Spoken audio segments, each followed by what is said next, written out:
What's up? What's up? Here we go. Back with another episode of the Average Man Podcast. I am the average man, and I got something to say. But before I do that, I got to thank God for all of His many blessings and ask that He would continue to give us grace and mercies. Ask that He would bless our pastors, our leaders of this country, leaders of the world. Uh, Bless our children, keep us all safe. In Jesus' name, amen. And so I'm in awe at how the media and some supposed to be freedom writers, people, or whatever, uh, have turned the Carmelo Anthony and Metcalf incident into a black and white issue. Uh, it's crazy to me because it's it's two people, whether they're black or white. One person is dead. The other person has made such an egregious mistake of judgment that his life is walking dead. In other words, he killed someone. Does it make a difference what color, race, nationality it is? Well, it shouldn't, but not to these people. These people are trying to make it a racial issue. It's simple to me, cut and dry. Uh, Person stabs another person. Person stabber goes to jail. The stabbee dies. Stabber goes to jail. Stabbee dies. Okay, so what difference does it make? So I believe that they're trying to get some type of self-defense out of this, but it's ridiculous. It's ridiculous, and it's very sad that in America that everything is black and white, black or white. Um, a divided house will not stand. So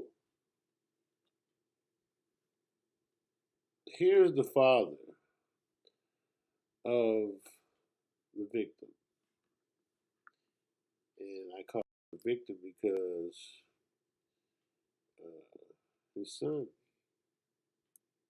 died for senseless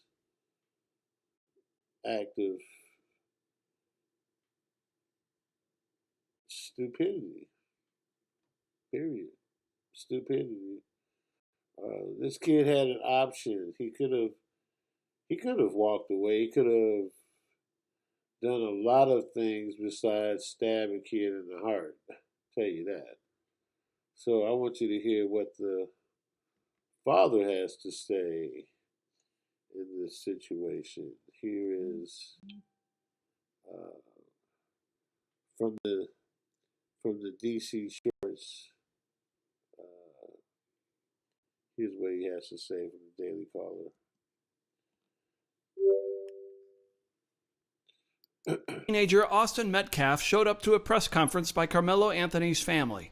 After police talked to the father, he left, and the press conference by the president of the Next Generation Action Network started like this.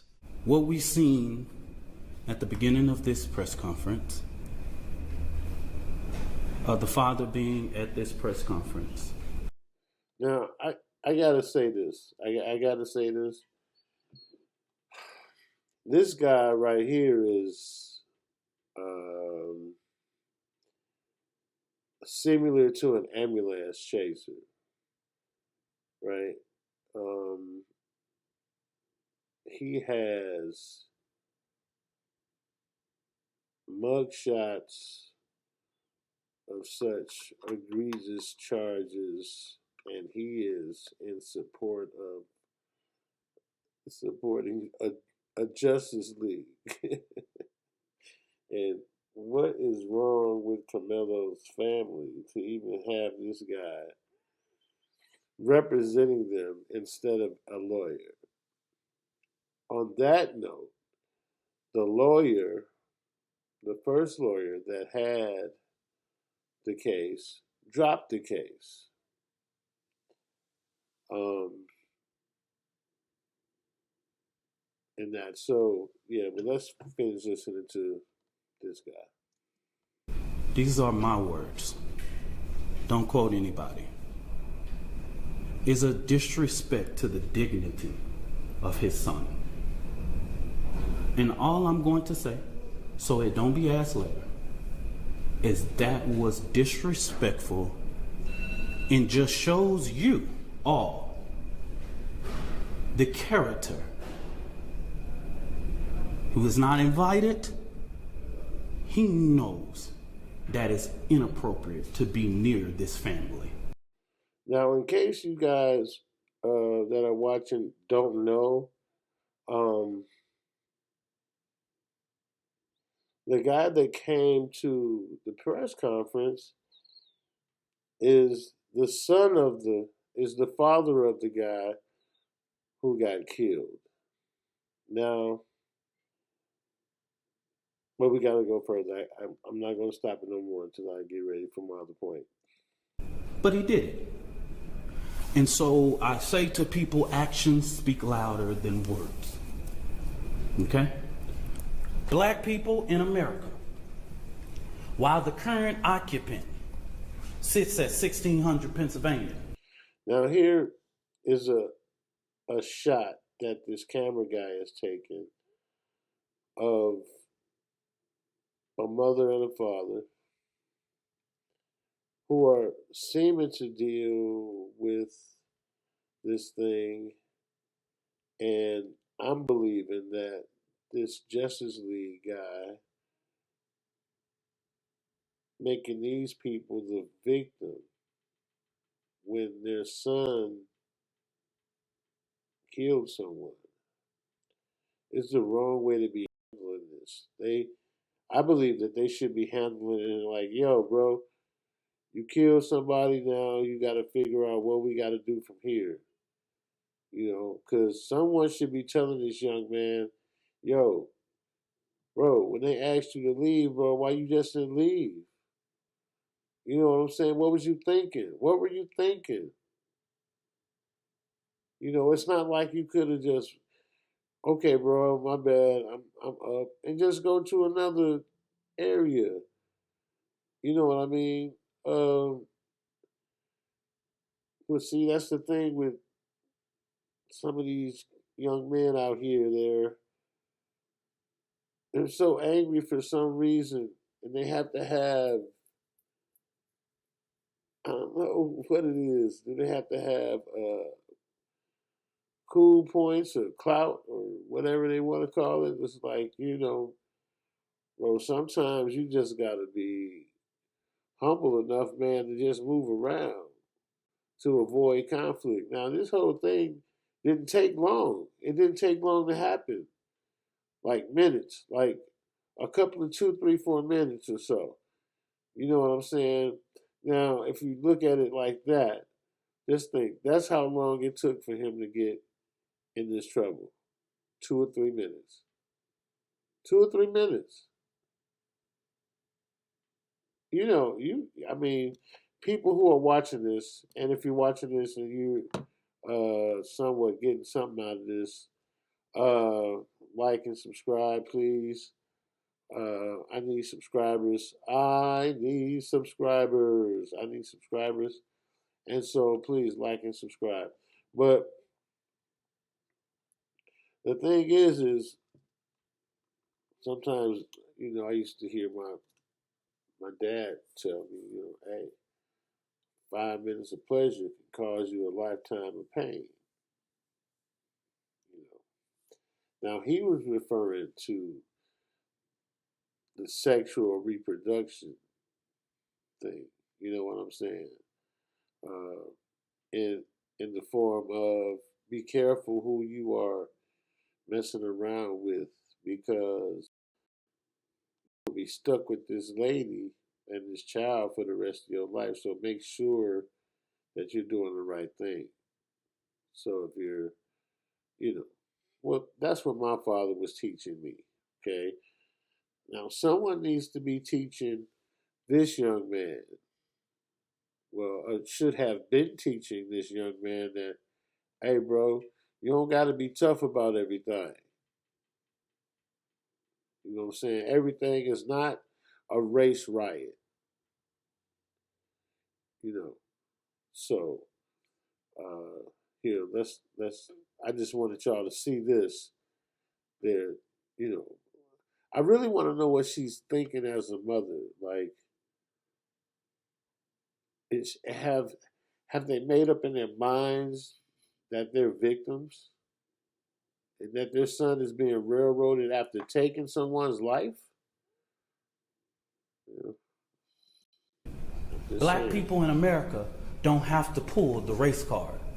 It's what we live as a reality every day. It's what we have to teach our children. We don't want to, but we have to. We don't like to, but if we want to sleep at night, we got to. Look at this. And you see the cameraman. The cameraman is honing in on the sadness of this couple whose son, prominent student, really high grade point average, 3.8, something like that, athlete, headed to college to be something productive. But in 2 or 3 minutes, he made the wrong choice. Now he has to be accountable for his choices. And what these people are doing, and some of these black folks, I hate using black and white, but some of these black folks are determined to make this, oh, he was being bullied. No, he wasn't being bullied. No, that's not the case. Oh, he was about to be jumped. No, no, that's not the case. That's not the case. Your son went into an area at a track meet. Now they're throwing in that it was raining. Okay, so it was raining a little bit. Fine. He goes up under the tent. Hey, yo, bro, you ain't supposed to be here. You at the wrong tent. You gonna have to get some leaving. You know what I'm saying? Or you know how teenagers do it. Y'all, I don't know why people are acting so like they don't know what's happening. Uh, I ain't going nowhere. It's raining out there. Come on, bro. You gonna have to leave up out of here. This ain't your tent. You got to go under where your team is or whatever. You know, to your designated area. This is our designated area. You know what I'm saying? Yeah. Well, I ain't going nowhere. It touch me and find out. Really?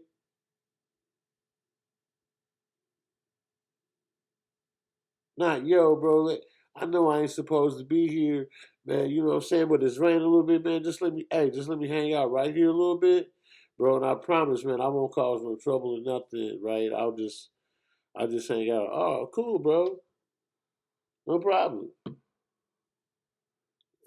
and I'm saying that, a lot of things could have happened besides this news article.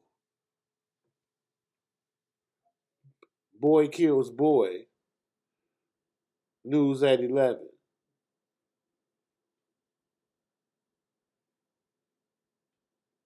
So teaching our children how to be black against what the police may do or how life is one aspect of the concepts of teaching our children. We have to teach our children how to be respectful. We have to teach our children how to be aware of their surroundings. We have to teach our children more than just white people are bad. We got to teach our children more than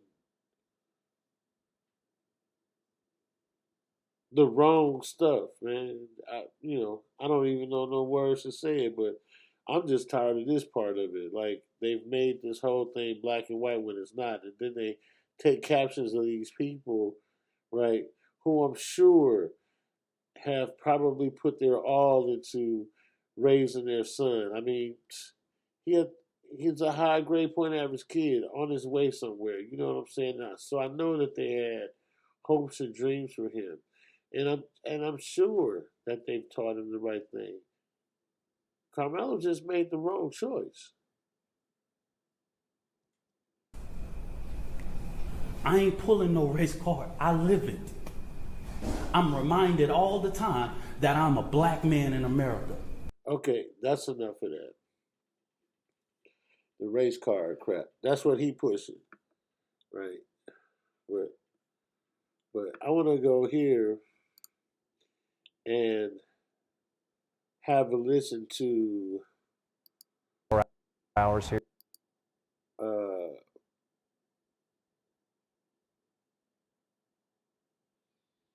the Metcalf's father. He is really not moved by any of this uh, racial rhetoric. And now what's going on?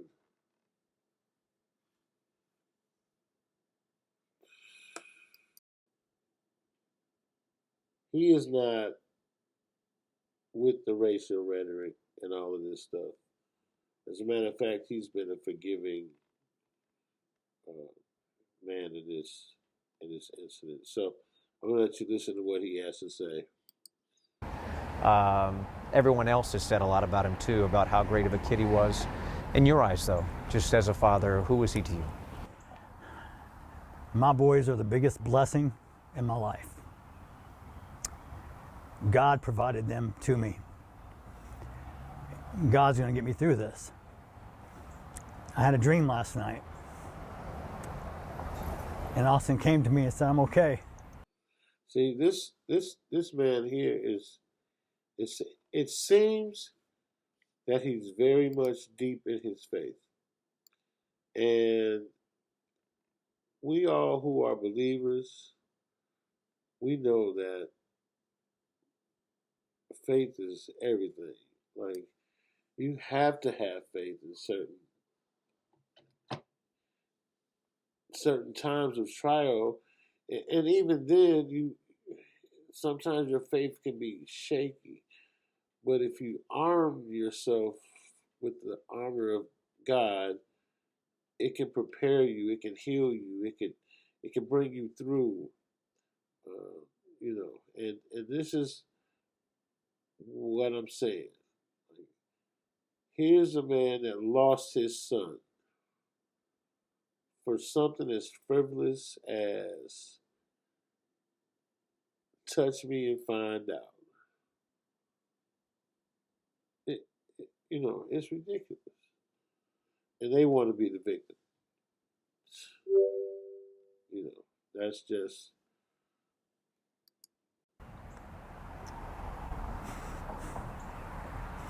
It gives me peace. Doesn't mean I don't hurt, but it gives me great peace. So one of the things my son, Hunter, his ability to stay strong is a character to his brother. His brother, they had each other's back. They were tight. I've never seen a bond like that. Being identical twins, technically Austin was his big brother. Those boys were my everything. I had cancer almost 10 years ago. I wasn't supposed to live, but that was my why, to fight. And without those boys, I probably would have succumbed and gave in. But they were in my heart, and I fought hard because I wanted to be their father. I wanted to be there for them throughout the years they grow up, and so I can share my wisdom and share my mistakes so they won't do the same. Complete person, friend, loyal, loving. He would light up the room. He would step on that field and he would become a totally different person. His level of play was above most everyone else. He's had multiple coaches, colleges contact him. He is one of the most outstanding, him and his brother both have been athletes all their lives, from soccer to baseball to jiu-jitsu to football. They did it all.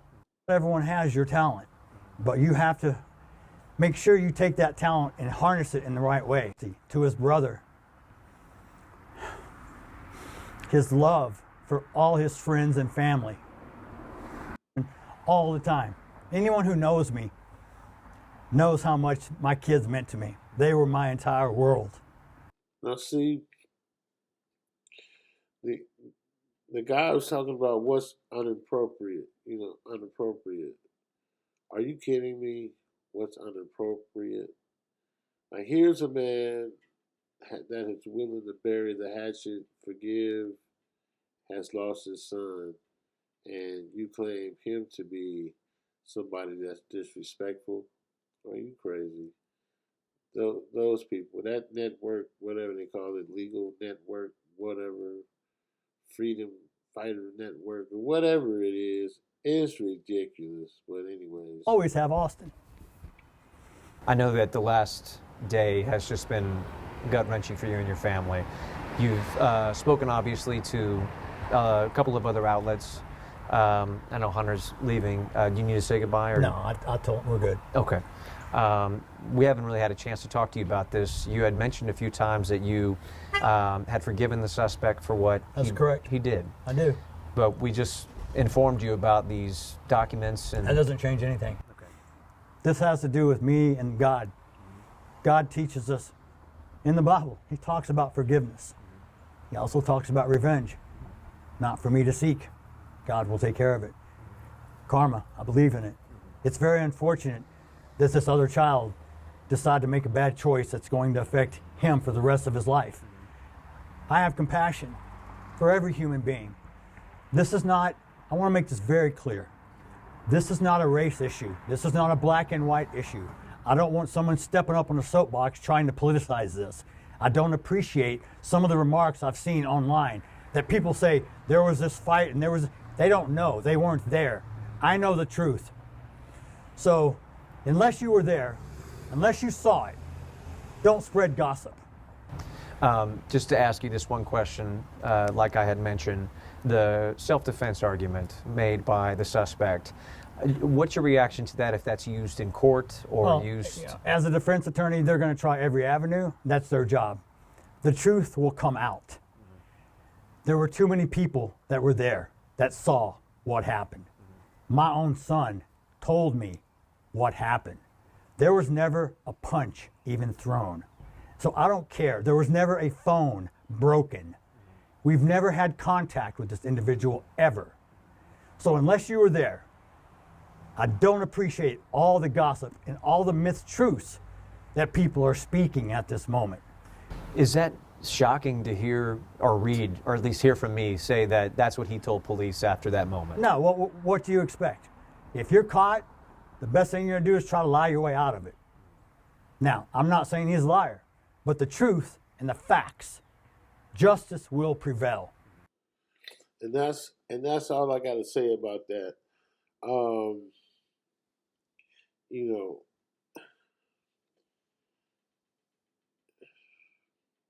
know, people talk bad about you if you say anything about George Floyd, but I'll say it.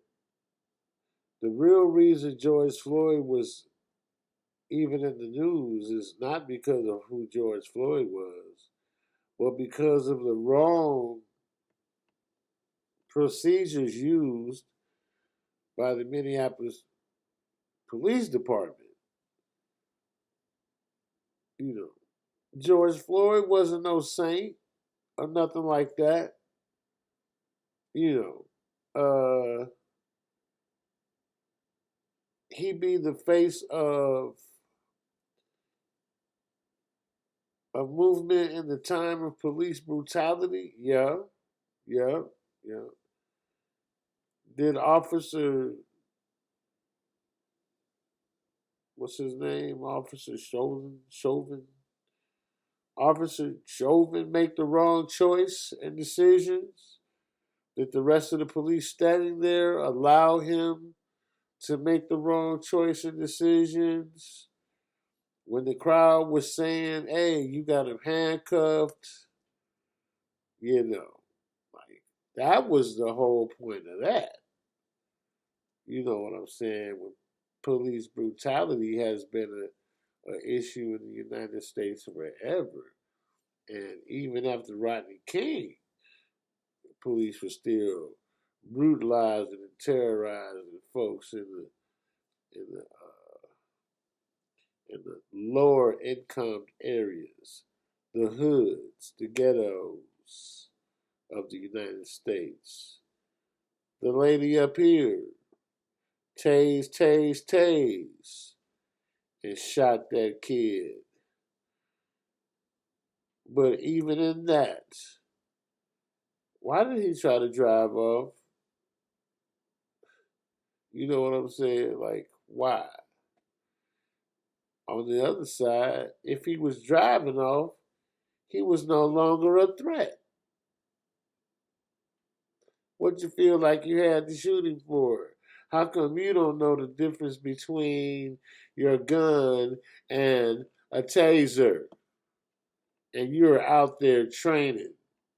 And then you got a slap on the wrist for taking someone's life. Anyway, if you like what you're listening to, if you can get on with what I'm saying, if you disagree with what I'm saying, put it in the comments, like, share, subscribe. I am the Average Man. This is the Average Man Podcast.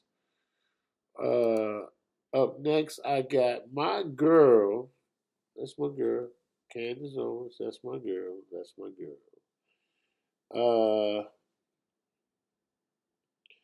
Uh, she a little ticked off at President Trump right now. You dig? Hey, you know,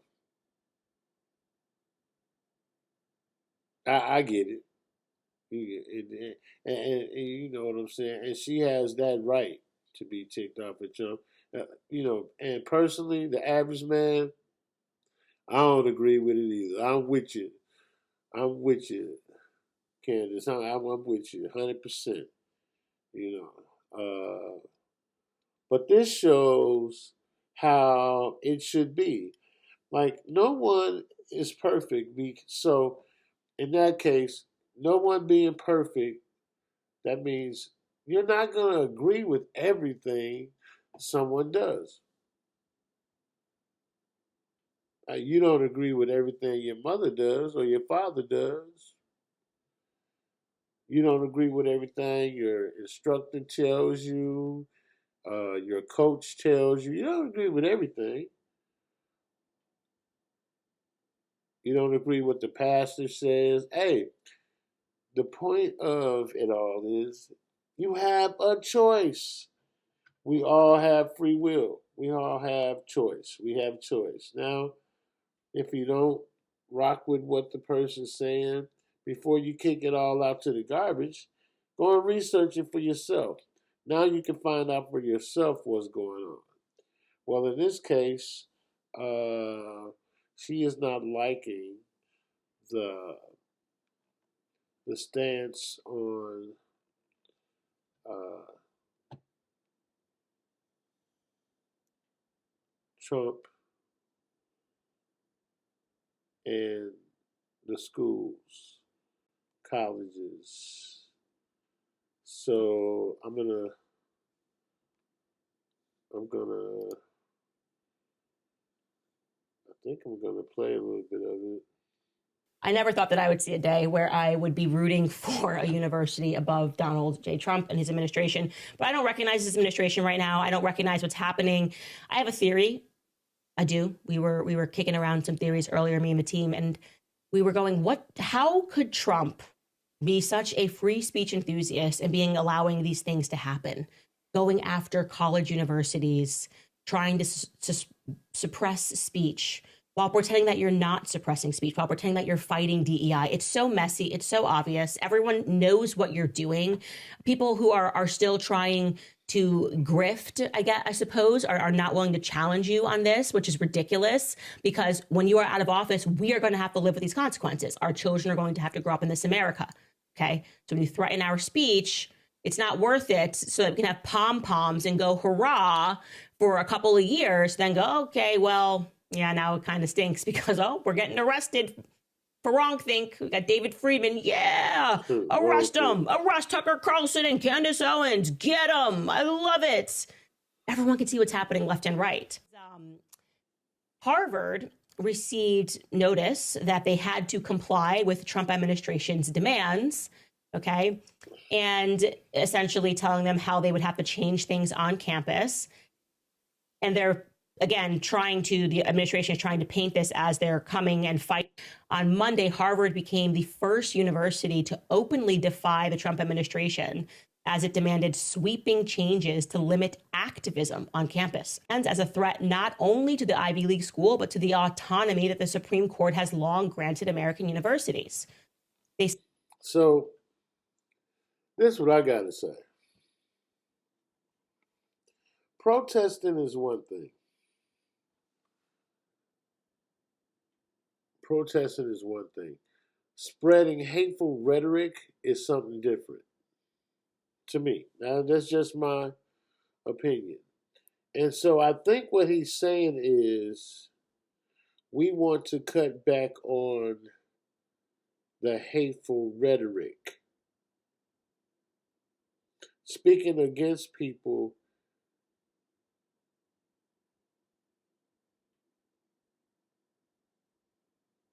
speaking about people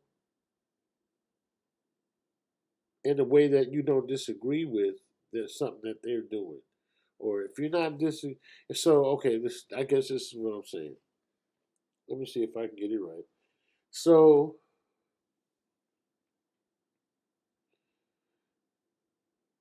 you don't like the fact that eggs are $10 a dozen. Okay, fine. You go out and you protest that. Okay? You go out and you protest that. But you don't go out and bomb chicken farms or the people that's killing the chickens.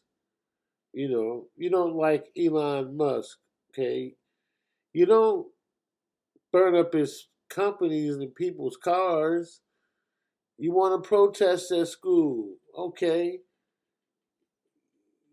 You don't use angry rhetoric and hateful speech. Just go out there and say what you don't like and just be done with it. And keep it peaceful. But anyway, this is just the thing that I want to show you about her. And I dig it, and I know that she still digs the president. I know that she still digs the president. But the thing about her is, and this is the thing that I like, she keeps it real. So I guess I'm saying all that to say, you can not like something. You don't have to agree with everything. Like with me, I'm cool with what Trump has done. Like, you know, even the stuff that's gonna tap my pocket a little bit. Okay, that's cool. That's cool. I'm cool with that. Like, so I got a few dollars in student loans that I owe. You know what I'm saying? In a couple of days, I'm gonna call them to see how much I can pay before they automatically hit me. You feel me or something? But I'm satisfied with uh male and female gender only. I'm cool with that. Like that's all biblical to me. I believe that if you were born a woman or you were born a man, that's what you are. Now, if you don't like that and you try to change that, that's on your own. You'll never be nothing more than what you are born of your mother. Okay. I don't agree with transgender boys playing with the girls. They're still boys. They're dominant. They're going to be dominant. And if they want to play sports, fine. Play sports. Play sports with the boys. You were born with testicles. You were born with the penis. You were born with male traits. Play with the males. Okay, now if you're embarrassed of how you look, then that's one thing. But if you're confident with yourself, start your own transgender leagues. How about that? I've stated that before in other broadcasts that I've produced. Start your own gender leagues, like if that's what you want to do. But don't go out there taking these ladies' chances of being first place when you know you're super duper stronger and faster. And ladies, women of America, and across our countries, why are you supporting transgenderness? So I was just thinking about that. Like, women have fought, they fought. I mean, these women in the United States of America have fought for a lot of stuff. I think they almost had to fight for the right to wear pants. You know what I'm saying? They had to fight for the right to be able to work. They had to fight for the right to be able to vote. They had to fight for the right to be doctors. They had to fight for the right to do everything. So now, all the rights that you guys have fought for natural born women,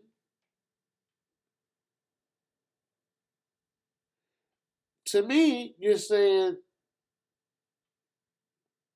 let these fake dudes, because that's what I call them, fake dude ladies, have the same rights that we voted for. So the men were taking rights from the women. Women, you have to just stay in the house, be barefoot and pregnant. You can't vote. You don't need to vote. We don't need a woman's vote. Uh, a woman would never be in the White House. A woman would never do this, and a woman would never do that. And women fought for all the stuff that the men said that they would never do. Now you're saying, okay, men, you can dress up like women and you can get those rights. Oh, that don't seem right to me. That just seems dumb. I'm sorry. It just seems dumb. Uh, but anyway, I'm glad that she is transparent.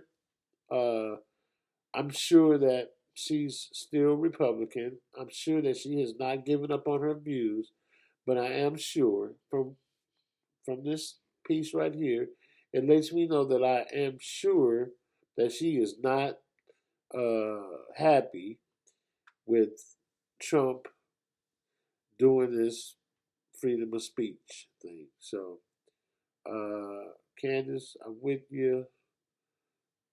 You know what I'm saying? You inspire me. You inspire me.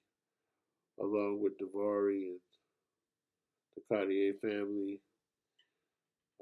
You guys got me out here trying to get subscribers.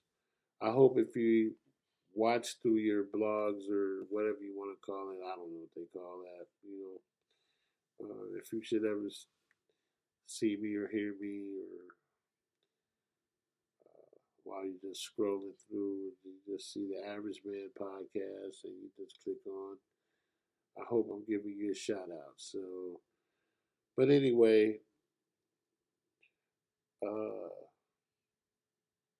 for all of the viewers out here that are taking the time to tune in to my podcast, I really appreciate you. This is something that I've been wanting to do. I do it all the time when I'm sitting here just talking to people. I talk for just talking. We just talk and we talk. And so I really appreciate you. So if you like what I'm talking about, then like, share, subscribe. I will be very grateful. Man, so uh we got Deion Sanders. We got Shadir Sanders is finally drafted by the Browns. I think he was the 144th pick.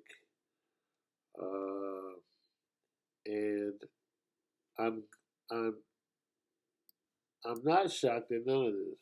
I'm not shocked at any of this. So what I know is that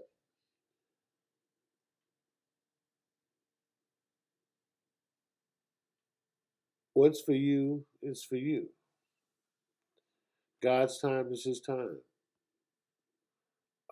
Maybe there was a humbleness that me needed to be put in, but we know that the media is going to blame all kinds of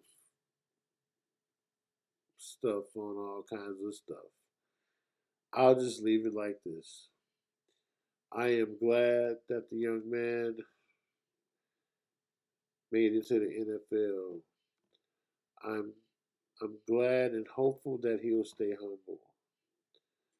Uh, I'm I'm really waiting to see what's going to happen this season. Because he doesn't necessarily have to be a starter. Where he's going, I think he's going to have to win the position, and it's very possible. He's a really good quarterback. I mean,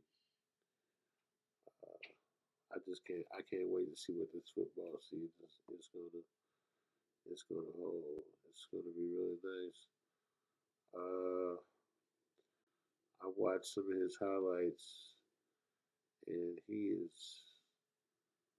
is really something to watch. Really, he is really something to watch. And I'm just glad he went somewhere. But humbling him at this point is a good thing. He made a lot of money, guys. A lot of money in college. He made a lot of money in college. So this would tend to have you have somewhat of a chip on your shoulder as who my dad is. Because Dion, Dion was a mess. But he gave a lot to football. He gave a lot to football. He gave a lot to baseball, too. He gave a lot to football. He gave a lot to the sport. He brought one college out of the dirt to a top tier team, and he went on to put OU on the map. So, you know, when when you Let's see. Arizona Cardinals. Thought he was better off when he was off in off coverage where he could see, burst, plant, and drive. The knock on the one tape that everybody pointed to that I think hurt him was just that Oregon game. Tez Johnson. 154th pick in the 2025 NFL Draft. I think Shamar James, what hurts him is you're probably looking at maybe a third round pick if he didn't run a 4.69 40. His the testing was just very, very average. But he's got good instincts. I think he plays faster than that would maybe Shamar with the 152nd pick.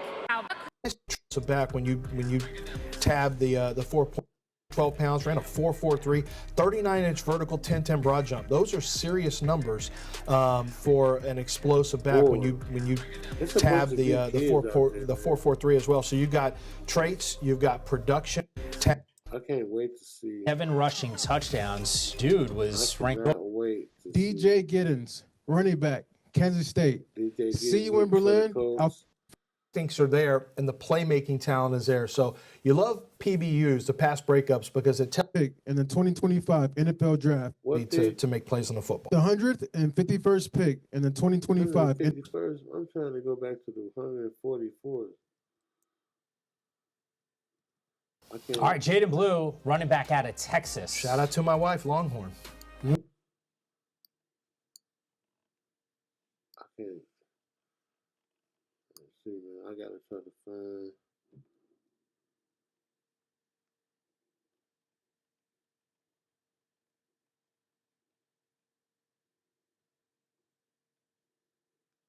Oh no, I'm terrible at this.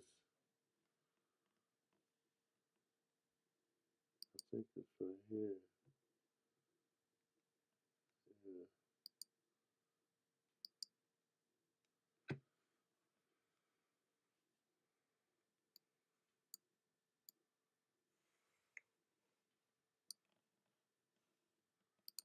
In the 2025 NFL Draft, the Cleveland Browns select Shador Sanders, quarterback, Colorado. So we've been waiting on this one. There was some speculation Cleveland was going to be the team. So it's exactly what we thought, but not when we thought. Yeah, look, congratulations to Shador for getting picked, but it's such a weird thing because in this quarterback room right now, we presently have 5 quarterbacks. Deshaun Watson, Kenny Pickett, Joe Flacco, Dylan Gabriel, and Shador Sanders. The hard thing is, okay, Watson is out, but how are you going to get all of these guys reps when it comes to it? And there's a bit of a pecking order. So the thing about it in Shador Sanders, he's going to have an opportunity. Like everyone kind of eyes woke up when Dylan Gabriel was selected. So now every day, you talk about 2 dogs, 1 bone. It'll be interesting, but if you are what you say you are, you have an opportunity to prove that. So Shador Sanders has an opportunity to go and earn a job. Just competition. There's no real flow to that quarterback room. It's just, like you said, Buck, roll the ball out there and let's see who wants it. Kenny Pickett's saying, hey, I'm still an potential NFL starter. Deshaun Watson wants to make a comeback. We know who Joe Flacco is. I mean, he's just the steady veteran right now. Dylan Gabriel, I think, is going to be an NFL backup. And Shador Sanders is fighting for a backup role right now that he hopes he can turn it into a starter. And I give him a very real chance here. Like this, you look at this room, it's still a winnable job. Absolutely. To be honest with you, how he comes in and how he handles it from a professional standpoint, he's got to get guys to buy in quickly. He's got to get veterans to buy in quickly. The approach is going to be everything. The Eagles, by the way, just moments ago making the selection at a. So there you have it. When you watch this kid, I like this kid. He's patient. He can get little if he need to. He gets the ball out nice and fast.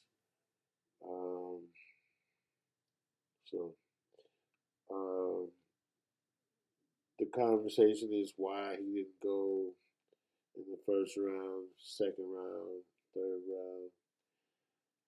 I don't believe it's because of anything other than God humbling him. Letting him know that it's not everything that he done but the will that he gave you to do what you've done to get you where you are. In other words, you're not your own. You didn't do this on your own, kid. You know, be still and know that I'm God. And on that note, I'm going to say, go Colts. We got a good season coming up here.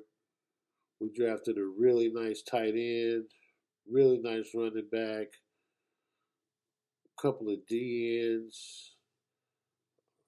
We've couple of centers. I think we got a center and a couple of linemen. Oh man, I'm excited about seeing the Colts play this year.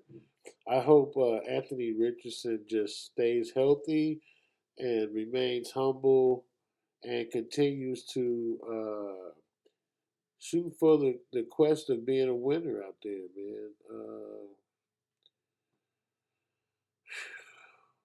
We pushed past 500.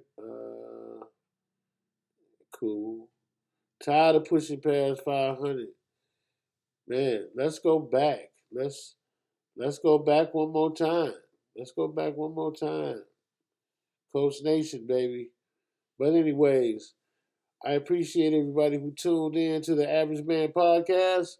I am the Average Man. And I'm leaving you all with this message. Don't worry about tomorrow. Tomorrow will take care of itself. If it gets here. Trust God, people.